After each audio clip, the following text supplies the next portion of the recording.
Hey guys, Doofin21 here, and I just got finished watching Power Rangers Megaforce, Dream, Dream Snatcher, I think is the title of the episode. That's the name of the villain anyways. It's Dream something.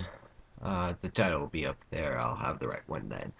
But, yeah, so, I really liked this episode, although it's not as good as the last time this type of episode was attempted with Team Spirit, because where I think Team Spirit got it right and this episode got it wrong was that in Team Spirit the problem wasn't solved before the Megazord battle happened, although they didn't do it the normal way about how the monster was defeated the first time and then the problem was solved and then they still had to do the Megazord battle anyways.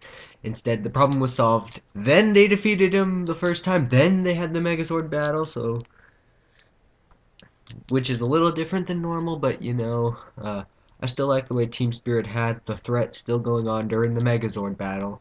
Plus, that meant we got a cool Megazord battle during in the sunset, which you don't see too often. So, yeah.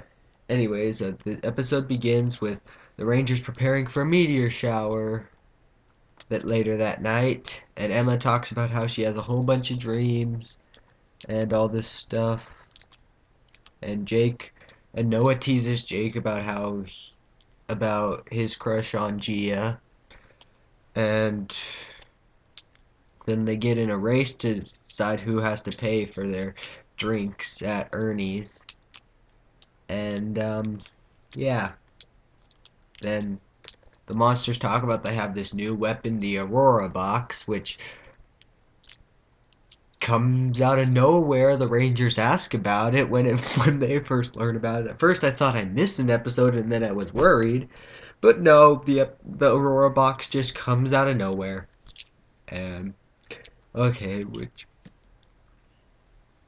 eh, you know, we might get an explanation for it, might not. It doesn't really matter. All it does is just make monsters more powerful than they already were.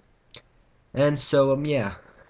Anyways, and then they use it on Dream Snatcher, who steals people's dreams, and yeah, and now and since they use the power on him, before he could only steal people's dreams when they were asleep, which we only saw once, and then he could steal people's dreams when they're awake with the Aurora box power. So now he's a bigger threat, and he steals a few people's dreams, and then the Rangers start to fight him, and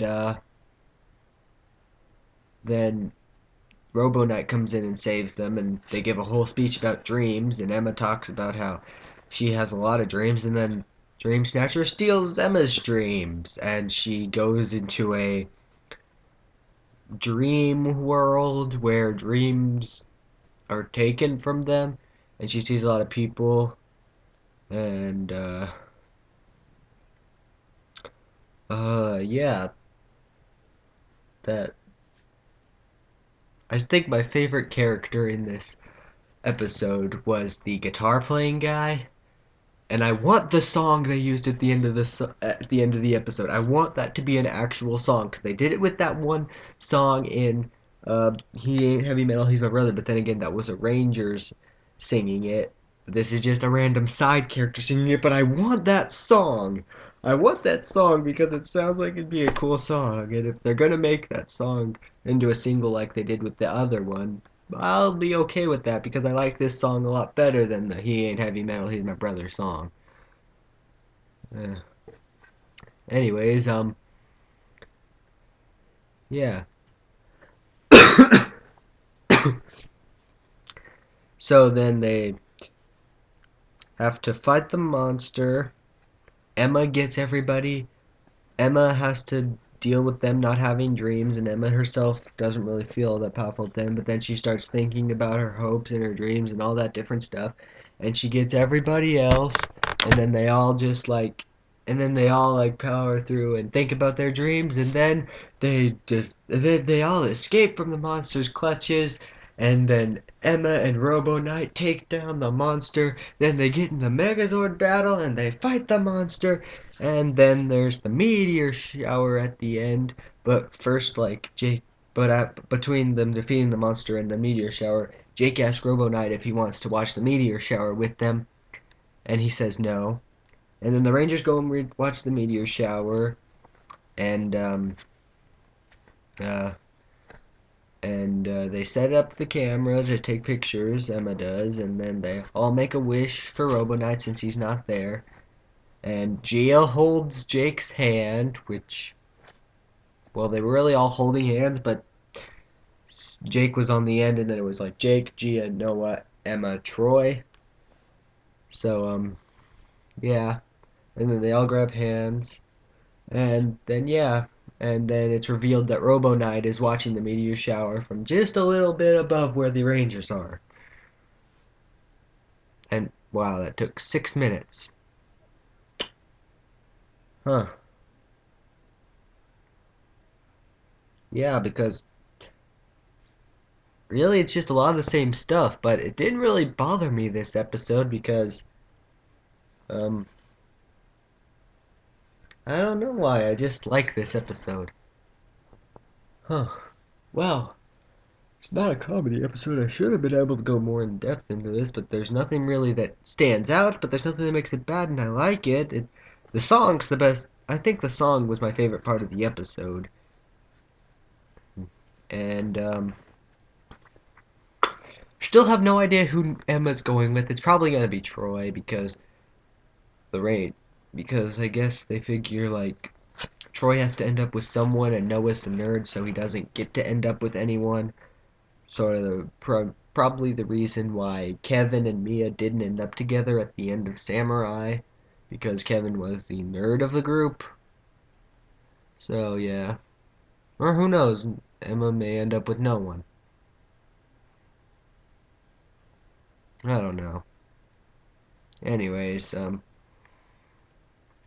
yeah. Trying to think, was there anything I wanted to mention about this? They morph and unmorph and demorph, I guess, is what they call it. They call it demorphing. I don't know. Anyways, they morph and unmorph off camera a few times. Surprisingly, they don't like. There's actually enough in the episode where they don't have to do the morphing sequence like twice. Like the first time they come in, they're just running in and they're morphed. And then Emma gets her dream stolen, and then there's like a commercial or something. And then they cut to them back and they're not morphed and they're not morphed anymore. They just like demorph, but it doesn't show them demorphing. You just assume they have you just have to assume they demorphed.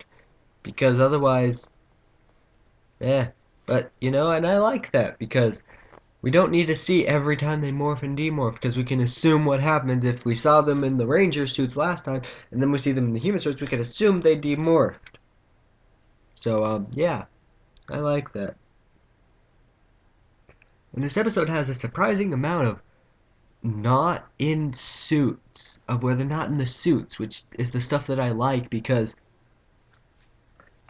as much as I love Power Rangers, I don't connect to them when they're wearing the suits because when they just like are normal people, then when they're showing them as normal people, I can connect to them because they're normal people, but when they're wearing the suit, they're a little harder to connect to because you then have to be wearing one of their suits to be like, yeah, I could do that stuff. But when they're just humans, like you connect with their problems, like, and then there have been some episodes where I connect with the Rangers in the suits that they like have moments where they're not like just fighting or planning out the fighting. Like there are some moments where Rangers in the suits do that, and I like those types of stuff. But yeah, well, uh, really don't have much to say.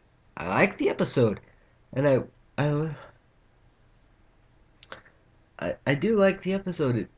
It's not as good as Team Spirit, which in my head's always going to be the greatest filler episode of Power Rangers ever, even beating out the Rescue because the Rescue's a filler episode. But I really like Team Spirit because it's standard filler episode. Probably that's probably what I should say. It's my favorite standard filler episode where Rangers fight Monster, Monster does evil, Rangers defeated in Megazord battle. That's a standard filler episode, and no plot points are added for really. I mean, sure, there's the Clawzord thing that was added in Team Spirit, but really, it's not much. It's still a filler episode. So, yeah, yeah. So, yeah, I really recommend this episode. And this has been DeweyFin21 saying bye.